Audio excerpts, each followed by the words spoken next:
Ok ឥឡូវយើងមកភ្ជាប់ Visa Card ជាមួយនឹង account ថ្មីដែលមិនទាន់ភ្ជាប់ Visa Card សម្រាប់ធ្វើការបូកឥឡូវយើងចូលមកកាន់ page ចូលមកកាន់ tab 3រួចហើយចូលមកកន្លែង setting scroll ចុះមកខាងក្រោមរកពាក្យថា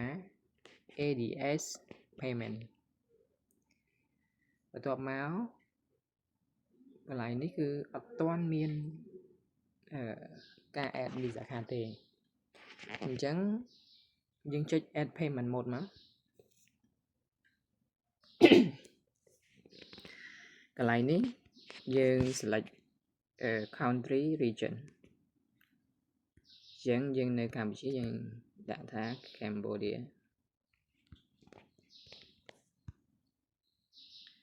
currency យើងប្រើដុល្លារ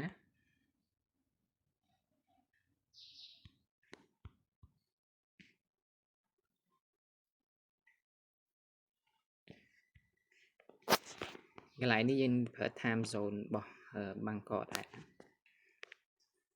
យើងអត់មាន time zone ខ្លួនឯងទេយើងនៅខ្ចី time zone គេប្រើដែរព្រោះអានេះវា area របស់អាស៊ីដែលជាប់យើងហ្នឹងគឺម៉ោងគឺដូចគ្នាអញ្ចឹងកន្លែងហ្នឹងយើងពេញហើយបន្ទាប់មកយើងចុច next ពេញហើយបន្ទាប់មកយើងចុច next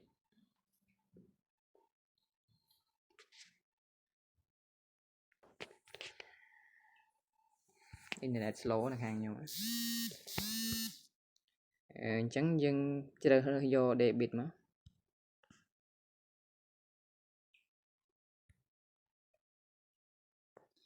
ចឹងកន្លែងនេះដូចខ្ញុំប្រាប់ចឹងយើងបំពេញឈ្មោះកាតហើយនឹងឈ្មោះរបស់យើងដែលនៅលើកាតហ្នឹងទាំងតកូលទាំងឈ្មោះហើយលេខកាតហើយនឹងថ្ងៃខែ expire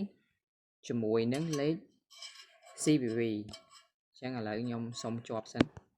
ឥឡូវយើងពេញព័ត៌មានរបស់កាតរបស់យើងរួចរាល់ហើយយើងចាប់ដើមចុច save មក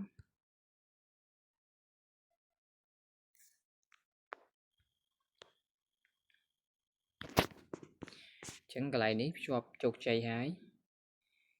ចឹងយើងចេញមកខាងក្រៅមកយើងមកសាកបុកមើលឥឡូវនេះខ្ញុំចង់បុកផុសមួយនេះ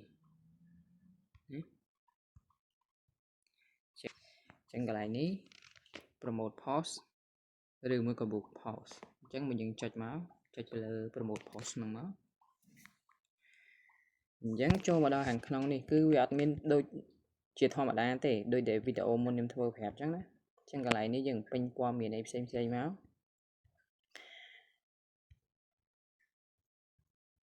អូខេកន្លែងនេះយើង select អាយុមក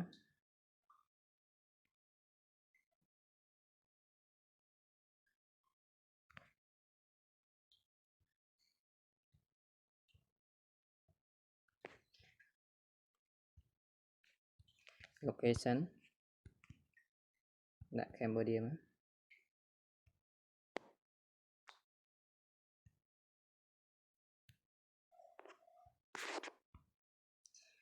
ខ្ញុំយកទាំងពីរ page ណាព្រោះដោយសារប្រភេទដែលខ្ញុំផុសហ្នឹងគឺជាប្រភេទ passport wallet អញ្ចឹងកាបូបសម្រាប់យើងដាក់ passport សម្រាប់ធ្វើការ travel អញ្ចឹងទាំងស្អីនឹងផុសគឺប្រើបានអញ្ចឹងកន្លែងហ្នឹងចុចយកall មកអញ្ចឹងចុច save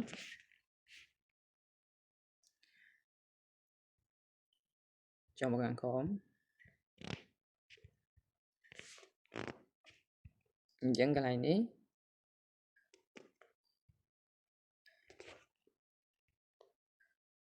select $6មកគេមានអីទេគឺដូចធម្មតាអញ្ចឹងឯង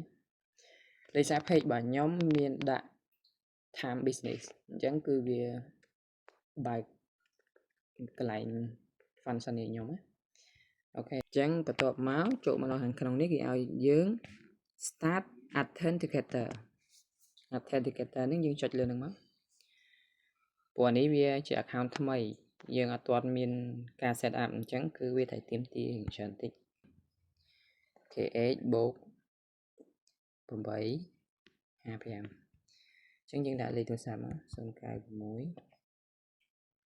xong tốt xong cài bớt hồng bớt 24 của 9 chẳng dương chụp nịch máu và tôi bị nắng cứ kế ao dương confirm number nhấn dương ai select vô phone call text message ដោយគេផ្ញើជា SMS ហ្នឹងឬមួយក៏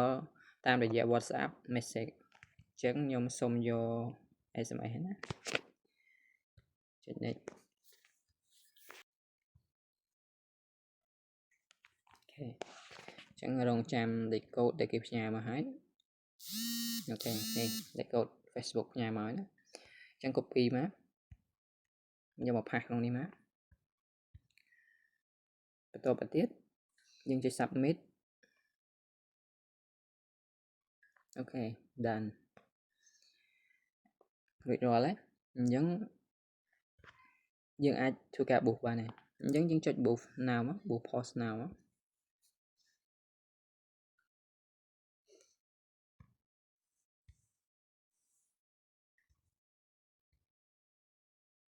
ចូល US យើង slow តិចអ៊ីនធឺណិតខាងខ្ញុំអូខេ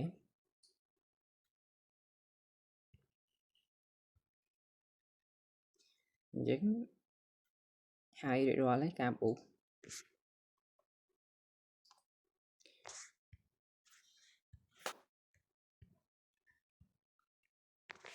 អញ្ចឹងនៅពេលដែលយើងបូសហើយ